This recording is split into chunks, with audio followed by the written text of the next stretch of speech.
All right, let's get right into it. We are swimming in a sea of images every single day. But with AI and Photoshop getting better and better, there's this huge question hanging over everything we see. Is any of it even real? Today, we're going to become image detectives. Okay, look at this. You've definitely seen this before. It's that classic, heroic portrait of Abraham Lincoln. It's in history books, it's everywhere. Well, get this. It's a total fake. That's Lincoln's head, all right, but that is not his body. And you know, this kind of thing, it's not new. Faking photos is basically as old as photography itself. I mean, back in 1860, some photographer just cut and pasted Lincoln's head onto the body of John C. Calhoun, a staunch defender of slavery. You can't make up that irony. Then you jump to the 1930s, and you have Stalin literally airbrushing his rivals right out of history. The difference today? It's the speed and the scale. Generative AI can spit out a fake reality in the time it takes to blink. And that gets to the heart of the problem. See, back in the day, a photograph was a physical thing, a negative, a print. It felt real. It felt like an objective witness. But when we moved from analog film to digital pixels, a deep fragility was introduced into our visual record. That trust we used to have, it's been completely destabilized. We just can't take visual proof at face value anymore. So, let's pull this out of the history books and look at what's happening right now. Because this isn't just about old photos anymore. This is about what's flooding our screens every single day. This AI flood is being used as a weapon in some really scary ways. We're talking about fake news images designed to disrupt elections, convincing fake profiles on social media made to scam people, even fraudulent insurance claims using fake photos of accidents. People are even trying to use fake IDs to get past security checks. This is the new reality. Okay, so that sounds pretty bleak, I know. But here's the good news. We are not helpless. We can actually learn to spot the signs, to see the little glitches in the matrix that give these fakes away. So let's dissect the anatomy of a forgery. Now, on a really technical level, the pros use methods like something called error level analysis, or ELA. It's a really cool technique. Basically, every time you save a JPEG, it loses a little bit of quality. ELA can spot parts of an image that have been edited and resaved because their compression levels are just off. The altered parts can light up like a sore thumb. But for the rest of us who aren't forensic analysts, we can build our own little detection toolkit. First, always check the hands. AI is notoriously bad at them. Look for six fingers or weird, bendy joints. Then, look at the lighting. Do the shadows make sense, or does it look like everyone is lit from a different direction?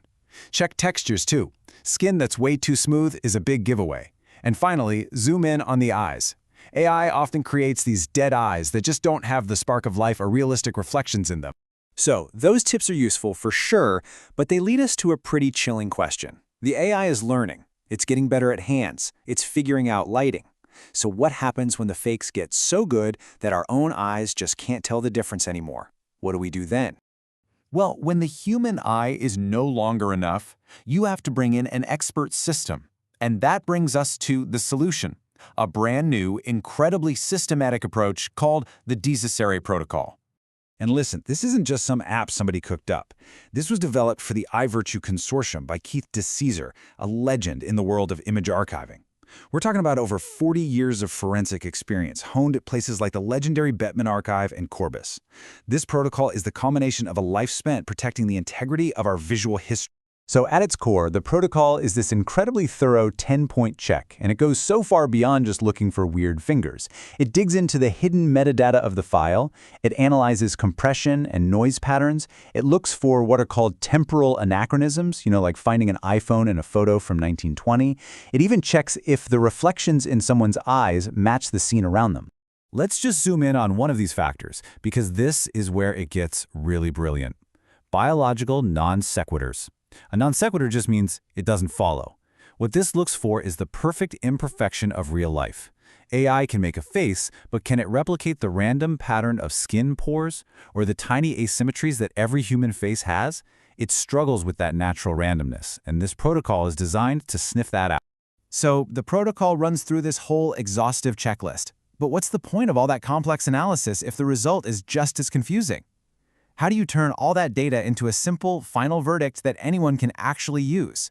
The answer is a final, dynamically generated report that's part of what's called the Grok score framework. It's designed to be the ultimate authority on whether an image is real or not. It cuts right through all the maybes and what-ifs and gives you a straight answer. And this right here is the magic. At the very heart of that Grok score report is this one number, the veracity quotient. It's a simple percentage. 100% means it's totally authenticated. 0% means it's a complete fake. There's no ambiguity. It's just a clean, simple score of truth. And right next to that number, you get a simple, plain English interpretation. So a low score, like 26%, comes with a clear statement, likely AI-generated. This makes the tool's power accessible to everyone, from a journalist on a deadline to a lawyer in a courtroom. It provides the clarity we've all been searching for.